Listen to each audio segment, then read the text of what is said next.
DDR, also known as Digital Data Request, is the application built by AIMS that allows data partners and the general public to purchase various data sets through the AIMS website and pay with a credit card. To access DDR, you will go to the AIMS Data button and click on Digital Data Request. From here, the DDR application will open and you will begin the process. One thing to note is that if you are wanting to request a very large area or a county-wide data set, we ask that you first contact AIMS directly for assistance at 715-1600 or at mapper@jocogov.org. This application is really more intended for the small, more specific areas of data requests versus those large county-wide sets that the application simply can't handle the load of those types of requests. So if you have a specific area that you want to request data for, DDR would be the place to go. So we'll begin here. If you're not a data partner with AIMS currently, you would want to make sure that you read the Kansas Open Records Act policy and enter your current email address where you want the data delivered in the email box and hit I accept. This will take you into the application to begin the data purchase process. If you are a current data partner and are given access to the data at a reduced price through that data partnership, you would want to use the sign in link up here in the upper left hand corner. So I will click the sign in link, enter your AIMS username and password, agree to accept the AIMS terms of use, and click the sign in button.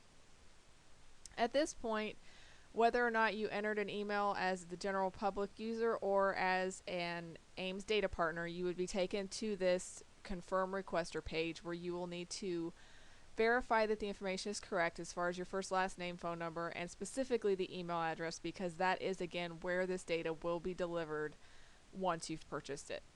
So once you verify the email address is correct, you can click continue.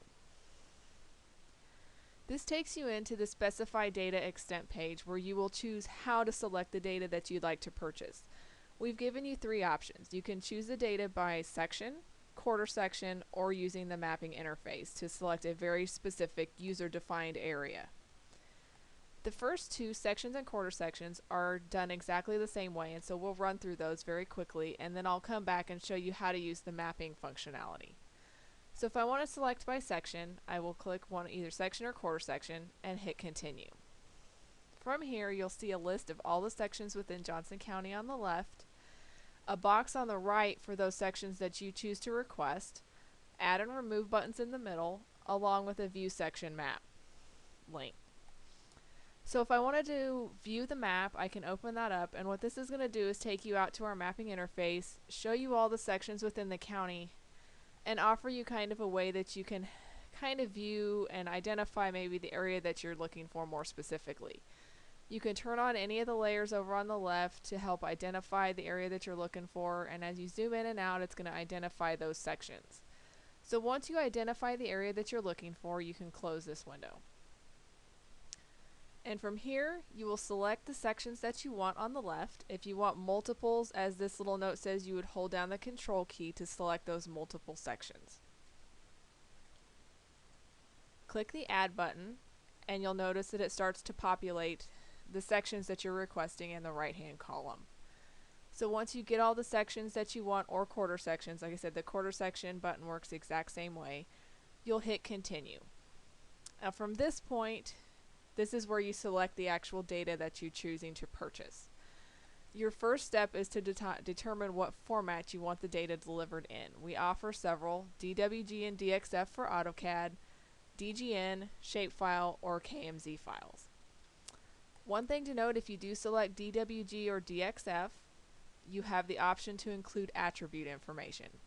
Clicking the little question mark here will open up a little window that kind of tells you what attributes are included with each data set that you may choose to purchase. So you can close that window, and if you decide that you want to include attributes, go ahead and click that checkbox. Below that are all the different data sets that you can choose to purchase. The two that are up by default are property and planimetrics. Now you'll notice when I hit planimetrics, I'm also given the option to purchase or to download and receive surface and LiDAR data. If you are interested in the LiDAR data, you do need to select planimetrics first in order to have the LiDAR data included at no additional charge. Clicking this additional data button will bring up all of the other data sets that are available for purchase through DDR. Those include census, centerline, city boundary, plat boundary, subdivisions, and traffic counts. So you can select any of those additional data sets and have them added to your request. The next option here is imagery. You have two options for format on the imagery files. Those would be SID or TIFF files. So you can select the format you would like to use there, and then your option here by default is the 2012 orthophotography, which is our most recent. Once you select that, the historic imagery button becomes active, and you'll notice the little red note here indicates that if you would like to purchase any of our historical imagery, you do need to purchase the current imagery first in order to have those become available to you. So when you click that historical imagery button, it's going to bring back the list of all of our historical imagery that is available for purchase. So if you need any of those, you can select those at this time. Now below that, we give you kind of a pricing breakdown. Again, we confirm where the data will be delivered and give you a cost breakdown at that time before you ever get in to actually purchase it. You can hit the show price details to show you a breakout of how that price is broken out amongst the various data sets that you've chosen to purchase. And from here, if everything looks good, you would hit the continue button and you're taken to the confirm data request page, which is going to again confirm where it's going, give you the price, what data you've chosen to purchase, what format, and the projection information.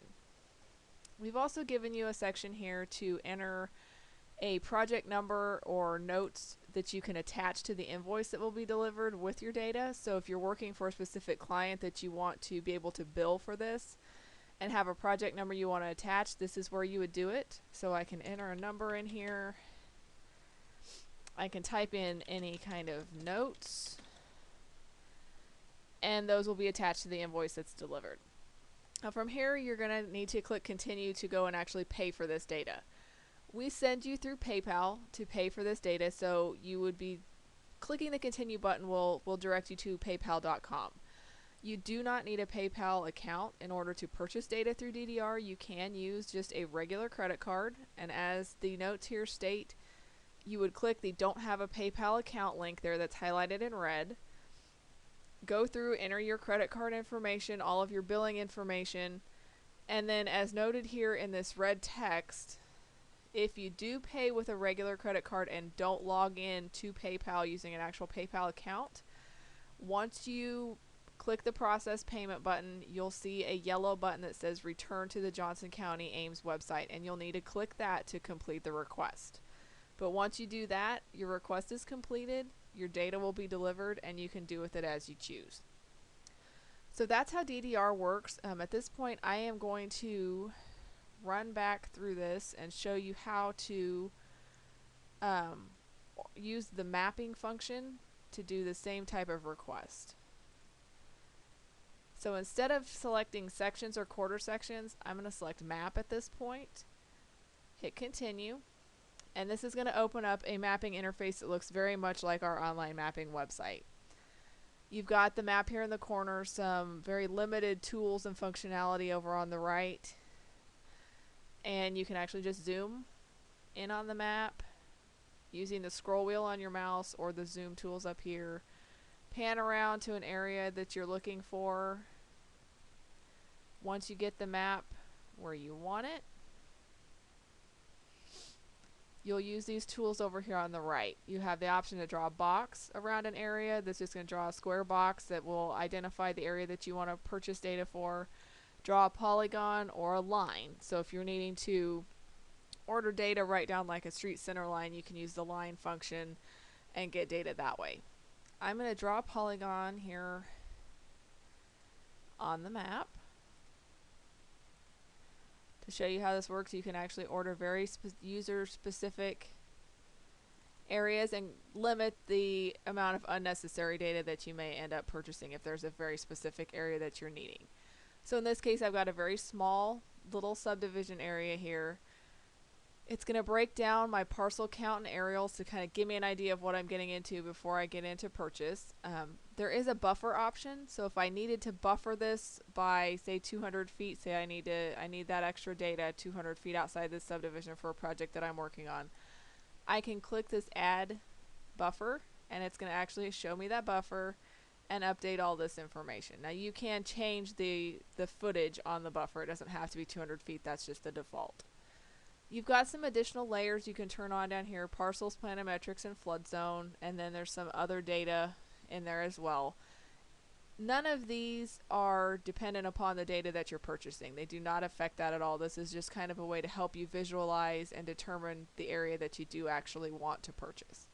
So if I look at this and say, okay, this is the data that I want, I'm going to click the continue button, and it's going to take you back again to that select data page that we showed you during the section and quarter section formatting.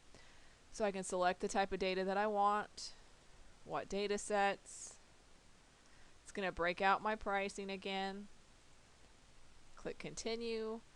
I'm going to confirm it here. It's going to mapper@jocogov.org. Here's my price. Here's the data that I agreed to purchase, the format. Again, I can enter notes if I want to. I am going to be directed to PayPal at this point to pay for my data. I'll fill out this information. If I don't have a PayPal account, I'll enter my credit card, hit continue. It's going to go all the way through, and I'm going to go back to the website, and I'll have my data delivered to my email once it's processed and formatted correctly in a zip file. Again, if you have any questions while you're using this or need assistance, don't hesitate to contact AIMS directly at 715-1600 or mapper@jocogov.org.